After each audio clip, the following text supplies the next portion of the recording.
What sparked my interest in trading is just when you have money, you want to make a little bit more money on the money that you have. One thing I wish people would know about trading, it's simple, it's long-term. Anyone can do it, nothing to it.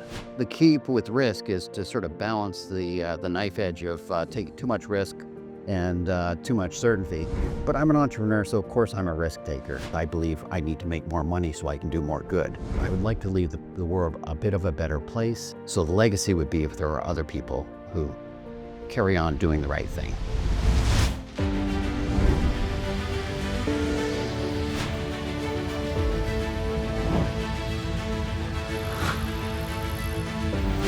Hometown Trader, brought to you by TD Direct Investing. Welcome to Hometown Trader, where trading isn't just for big city finance. It's for everyone, everywhere, including right here in Guelph, Ontario.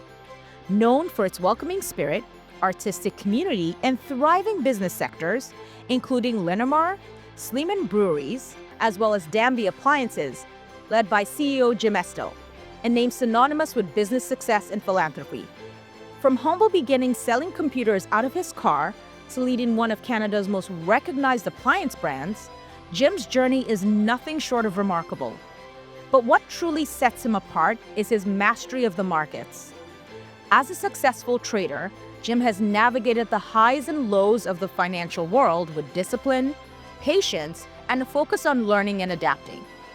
We'll dive into Jim's trading philosophy, explore his passion for helping others, and share the powerful lessons he's learned along the way, all against the backdrop of Guelph's dynamic community. Get ready for an inside look at the trading journey of one of Canada's most inspiring business leaders.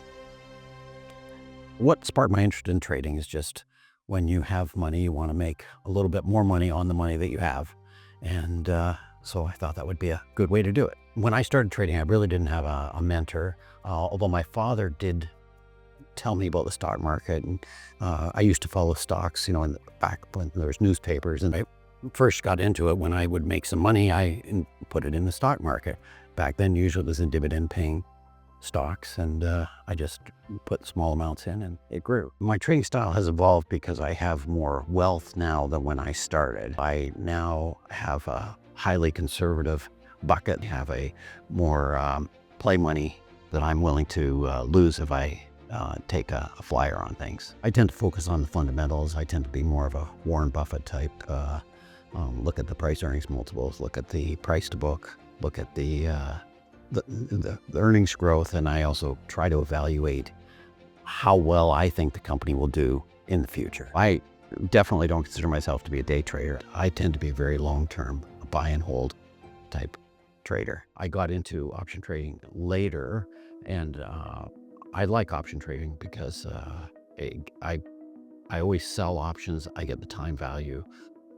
It enhances the returns that I can make on things. I've made multiple mistakes that hopefully I learn from and don't make the same mistake again. But the one mistake I made when I started trading options is I didn't understand that each unit was 100 shares.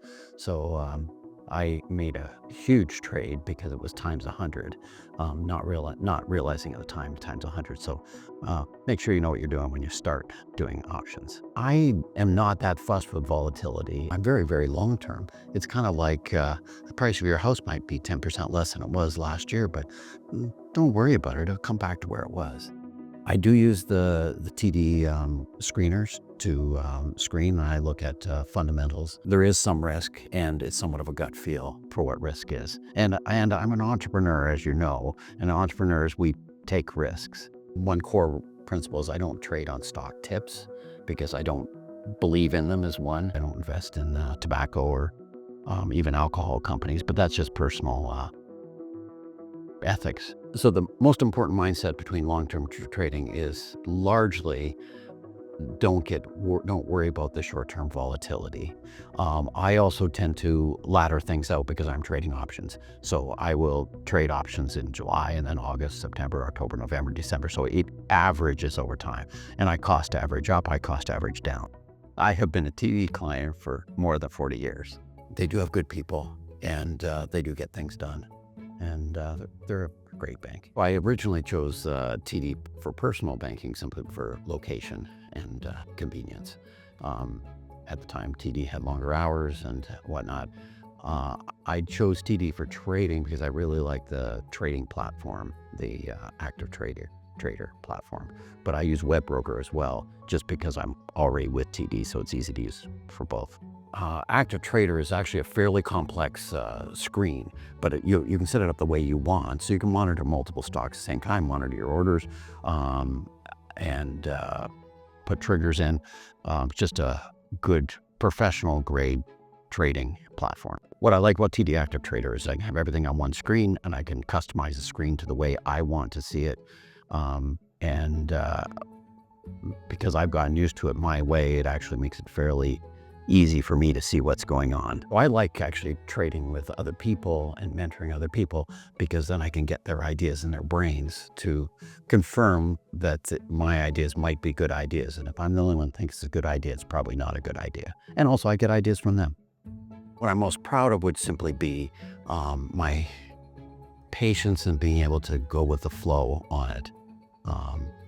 Because that's what you need some nerves. Trading is just part of what I do. It's not the center of my life at all. One thing I wish people would know about trading, it's simple and it's long-term, and anyone can do it. There's nothing to it. While trading builds wealth, helping others gives it purpose. That's why Jim became involved in refugee sponsorship, supporting hundreds of families through initiatives like Circle Home Furniture Bank, which ensures newcomers have the furniture and essentials they need to start fresh.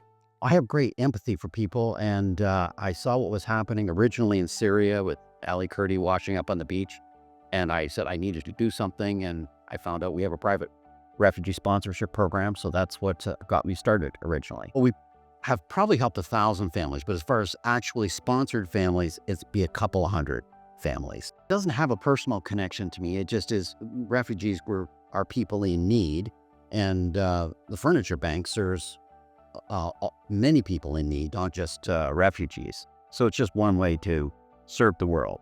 Well, Danby has been completely integral with the refugee work that we've done. I mean, among other things, paying the rent here and the heat and hydro and all of that. But Danby has resources and trucks, and so Danby, I don't really, as a business owner, you don't always differentiate yourself from the business. So of course I use Danby resources. Philanthropic work, I'm not sure it's influenced my trading, but then on the other hand, it does, because I feel a need to make more money to do more good. So that would be an influence there. As far as influencing business, it's just an extension of do the right thing, which is part of business. I also find that doing philanthropic things makes me grateful. Being grateful contributes to happiness. The advantage of inspiring other people by doing work like this is it creates leverage, because if more people do what we do, then more people it will help more people. So how do I inspire other people? I'm not even sure, but possibly by setting the example and trying. As far as financial independence goes, everyone needs a certain amount to be comfortable. Everyone needs a certain amount for security. I mean, I may even get old someday and worried that I have enough to look after myself. But beyond that, I believe it's better to give away and try to do good with the money that we have. Jim's experience running a business and trading taught him patience, long-term thinking, and how to manage risk, while his work with refugees and the Circle Home Furniture Bank gave him perspective and gratitude. Together, these experiences have shaped the habits and mindset he relies on every day, helping him stay resilient, focused, and committed to making a positive impact. The biggest lesson I think I've learned is life will go on regardless of what happens.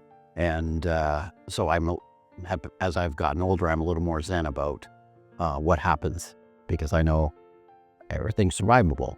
Well, interesting about the do the right thing, I started that in business as a way to how do people do their job, because you can't possibly have a handbook for everything. And then it morphed into doing the right thing in the world. And it's my own personal motto. What can I do to help the world? I have a lot of success habits. I'm a huge believer in success habits. The most important thing is health comes first, because without health, you can't do anything. So I'm a health guy, work out all the time.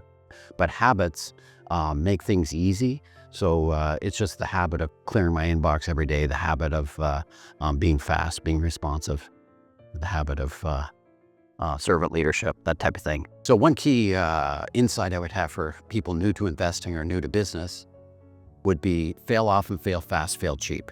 Now the key is making sure you do fail cheap. So don't put all your money on one thing and hope that it happens. So I diversify in that. And having a failure does not make you a failure. So it's learning from the mistakes, and failure is a way of learning. I actually use setbacks to motivate me.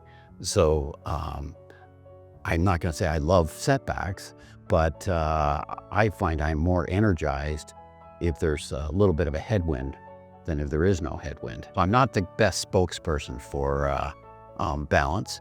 That said, I'm a big believer in time management and energy management, and how you spend your time and your energy to get the maximum return for whatever you do, and however you want to spend your time. There's some things you have to do, so I try to make things I have to do. I do them quickly and efficiently, and try to build systems so that it's simple and fast. And those things which I want to do and spend more time on, I've freed up more time through that, making the others more efficient. My definition of success has changed in that now I measure and how much good I can do in the world, versus earlier in my career, I was more about putting food on my own table. I would like to leave the world a bit of a better place, and I believe if I can influence more people to do more good, it is more power and it gives me leverage. So the legacy would be if there are other people who carry on doing the right thing. Success for Jim isn't just about money, it's about impact. From running his business and trading wisely to supporting refugees through the Circle Home Furniture Bank, he combines discipline, perspective, and purpose. His story shows how professional skill and empathy can create both lasting results and a meaningful legacy. From right here in Guelph, Ontario, thanks for watching Hometown Trader.